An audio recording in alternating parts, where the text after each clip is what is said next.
Bonjour à toutes et à tous, bienvenue dans Parcoursup le Mag, l'émission qui vous permet de faire le bon choix jusqu'à la dernière minute parce que oui, même quand l'été a commencé, on peut toujours avoir des doutes, des questions, voire des angoisses sur son orientation pour la rentrée. La bonne nouvelle, c'est qu'il reste des places dans certaines formations sur Parcoursup et en dehors de Parcoursup.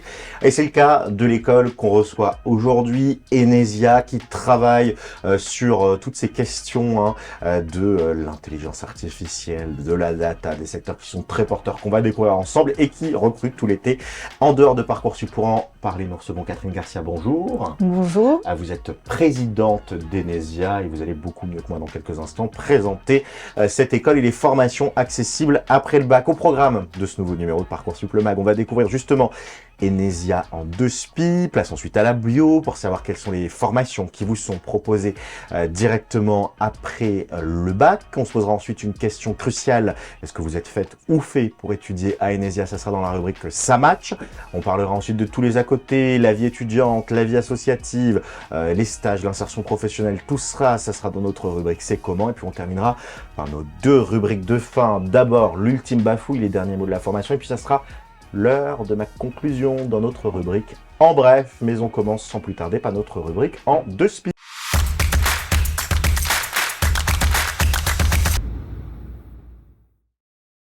Catherine Garcia, pour cette rubrique en 2 SPI, vous avez 1 minute chrono pour présenter Enesia. Est-ce que vous êtes prête? Absolument. On vous écoute. Eh bien, Enesia, c'est une école spécialisée dans la data et l'IA. Elle appartient à un groupe qui est très ancien, qui a plus de 85 ans aujourd'hui. Dans ce groupe, nous avons plusieurs écoles. Une école de comptabilité, d'expertise comptable et d'audit qui est très connue, qui s'appelle l'ENOS.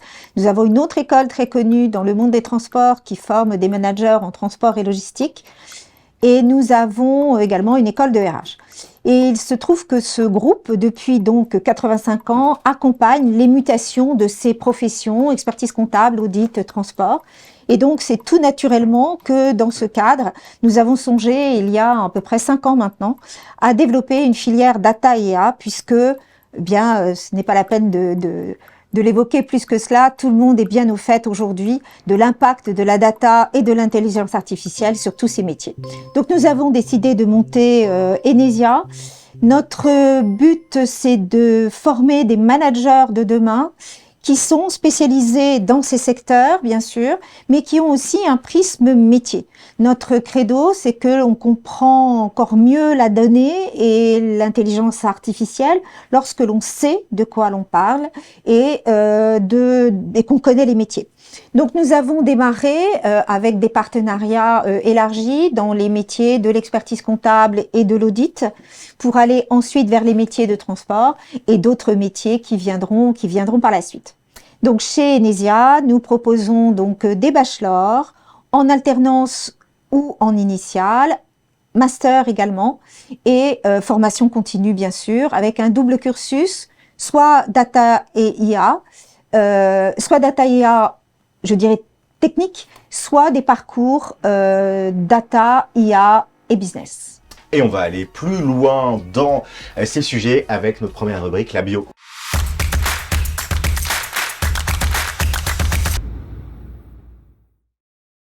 Vous avez un petit peu commencé à l'aborder, on va se mettre dans la peau d'une élève ou d'un élève de terminale qui veut intégrer Enesia. Quelles sont les filières post-bac qui s'offrent à lui ou à elle?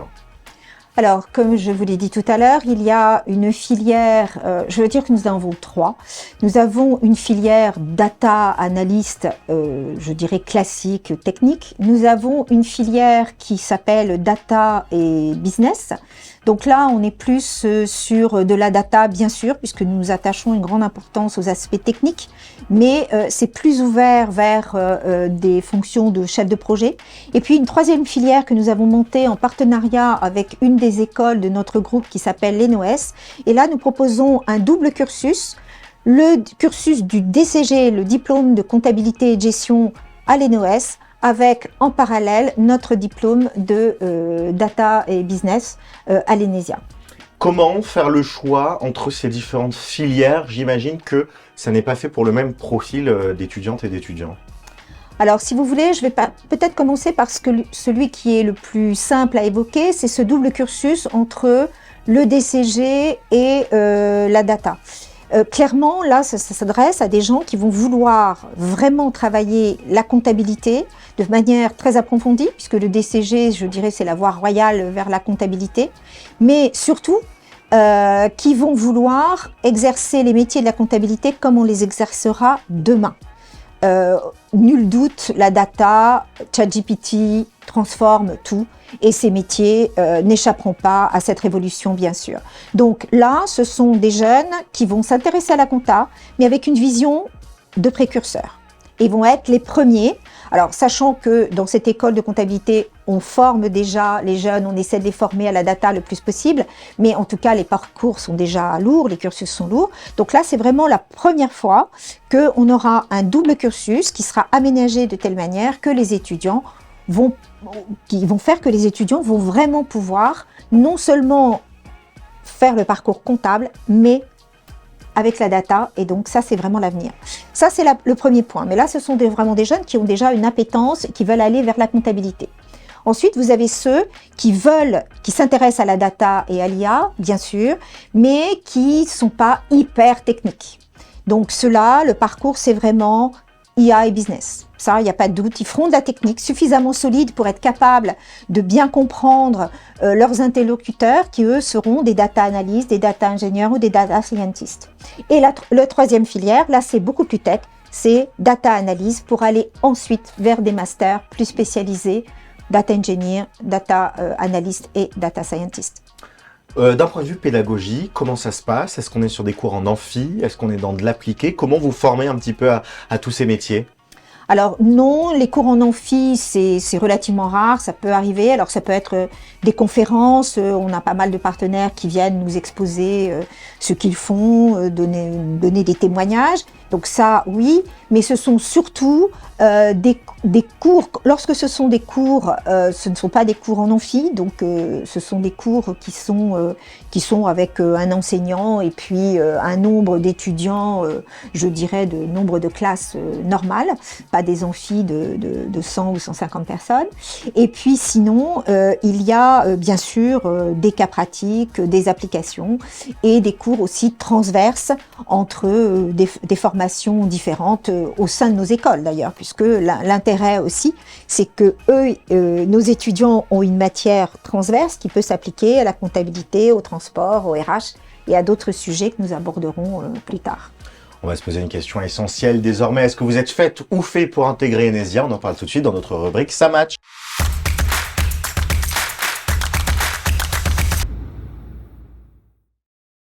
Alors, pour ces différentes filières, quels vont être les profils que vous allez recruter? Qu'est-ce que vous regardez dans le dossier des bacheliers?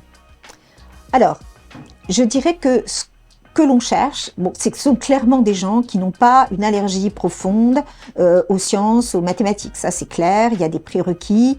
Alors, nous ne sommes pas très stricts sur le prérequis, mais c'est certain que de toute façon, un étudiant qui n'aime pas les chiffres, les mathématiques, etc., ne sera pas heureux chez nous, ce n'est pas une voie pour lui. Bien.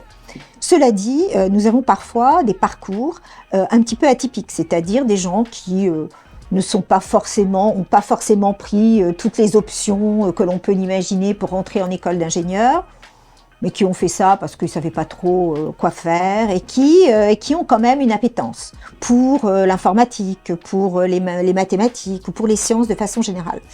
Et on a parfois des étudiants qui ont des expériences personnelles qui sont très intéressantes. Et d'ailleurs, s'ils viennent vers nous, c'est parce qu'ils sont excessivement motivés. Donc j'ai le souvenir d'un étudiant qui avait un dossier de terminale, très très léger, il avait fait une première année de BTS, mais sans vraie conviction, et puis il avait monté avec des copains une plateforme, il était rentré dans l'informatique, il trouvait ça super intéressant, et il cherchait une école pour se spécialiser là-dedans. Et donc c'est vrai que nous avons regardé beaucoup plus la personnalité, ce qu'il avait fait, ce qui le motivait, plus que son dossier scolaire, et nous nous félicitons tous les jours de l'avoir pris, puisqu'il a eu un parcours assez intéressant, et il continue en master, donc c'est vraiment, il était heureux chez nous, et ça lui correspondait bien. Comment ça va se passer justement pendant l'été s'il décide de faire un dossier de candidature? Est-ce qu'il y a un entretien? Est-ce qu'il faut remplir des éléments en ligne? Comment ça fonctionne? Alors, il faut aller sur le site d'Enesia. Il y a la possibilité d'envoyer ces documents en ligne, de remplir les documents demandés. Nous avons envie cette année peut-être d'innover et de leur dire de nous envoyer ce qui les intéresse en fait, ce qu'ils pensent nécessaire à leur candidature. On ne veut pas de lettres de motivation écrites par ChatGPT, donc qu'ils nous envoient ce qui à leurs yeux est intéressant et appuiera leur candidature. Ça peut être quoi par exemple, une Alors vidéo? bien évidemment, ça peut être non mais ça peut être un projet qu'ils ont développé avec des amis. Bon, bien évidemment, il faut quand même le dossier, un minimal, pardon, mais pas la lettre de motivation de la façon dont on l'entend habituellement. On raconte des choses très, très stéréotypées et c'est pas ce que nous cherchons, vraiment. Donc il faut des bons profils et des vrais profils. Comment ça se passe ensuite? Ils auront un entretien de motivation avec vous? Oui, alors il y a bien évidemment un entretien, c'est d'ailleurs ce qui est le plus important. Les dossiers nous permettent de nous faire une opinion sur le candidat, mais nous les recevons et nous cherchons à en savoir plus. Et c'est vraiment l'élément majeur du recrutement. Allez, on va passer à une autre rubrique qui vous intéresse, la vie étudiante, la vie associative, et puis surtout la bascule. Comment on va faire de vous, qui êtes lycéen, de futurs professionnels? C'est tout de suite et c'est dans notre rubrique. C'est comment?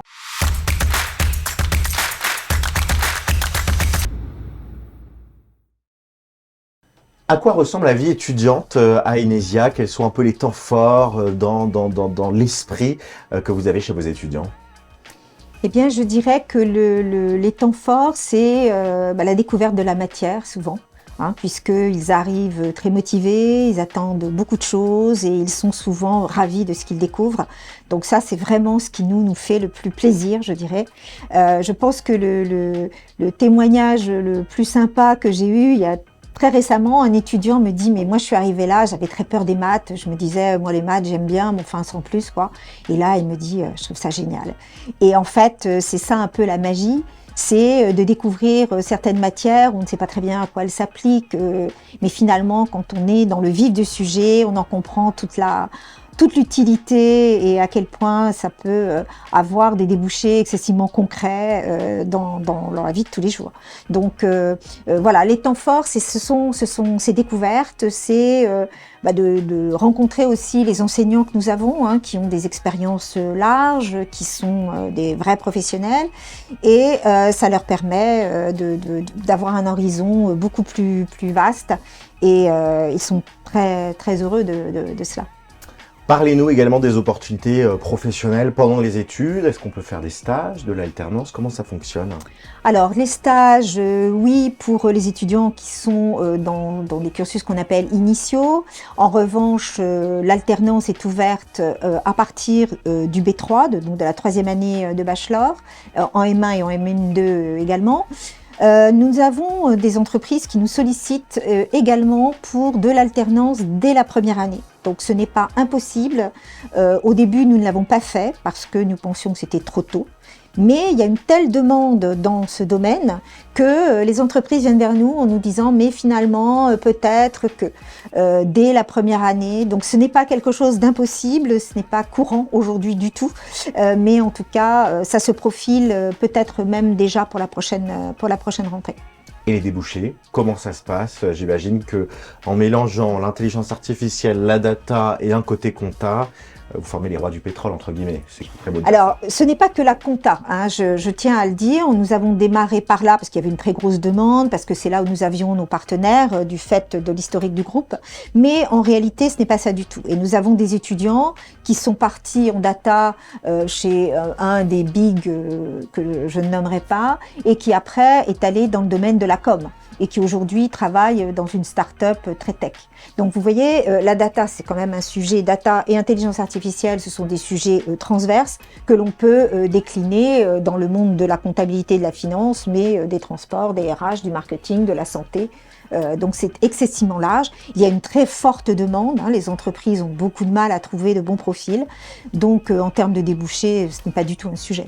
Donc ça marche en tout cas, oui, ça marche extrêmement bien. Oui. Et comment vous les professionnalisez? Parce que parfois c'est difficile de savoir comment bien s'adresser en entreprise, les entretiens, notamment quand on cherche de l'alternance. Il y a un accent, un œil qui est mis sur cette thématique-là? Alors bien sûr, nous les accompagnons pour trouver leurs alternances s'ils ont du mal.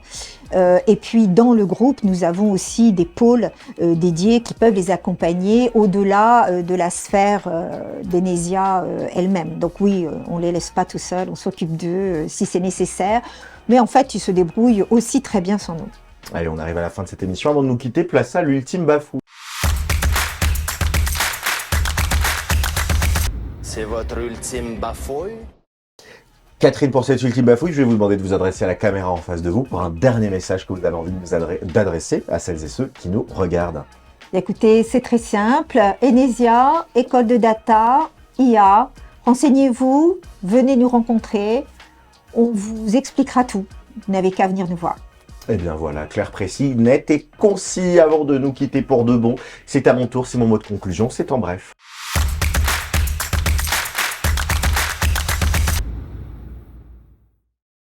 En bref, on retiendra qu'Enesia vous forme à des secteurs porteurs, la data, l'IA, et puis parfois hybridé avec d'autres thématiques financières, de compta, c'est à vous. Et c'est, si vous le souhaitez, en bref, on retiendra également une pédagogie axée sur le concret. On n'est pas dans des gros amphis, on est dans des groupes qui vous permettent d'apprendre, de progresser. Puis, en bref, surtout, c'est les opportunités professionnelles. Rien que dans le domaine de la data et de l'informatique, on estime qu'il manque 100 000 personnes tous les ans dans les recrutements. Donc, il y a de la place et il y a une place à prendre. Ça vous va comme conclusion? Parfait. Merci beaucoup, merci à vous d'avoir suivi ce nouveau numéro de Parcoursup Le Mag. S'il vous reste des questions, des interrogations que vous souhaitez découvrir peut-être plus en détail l'école, le site internet, il apparaît sur votre écran. Vous pouvez d'ores et déjà continuer votre dossier de candidature. Jusqu'à quand on peut faire ces dossiers? Tout l'été? Tout l'été, il ne faut pas trop traîner, mais jusque fin août, c'est bon. Et ben voilà, il est temps de s'y mettre quand même pour pas arriver à la dernière minute. Merci de nous avoir suivis et à très bientôt pour un nouveau numéro. Ciao, ciao.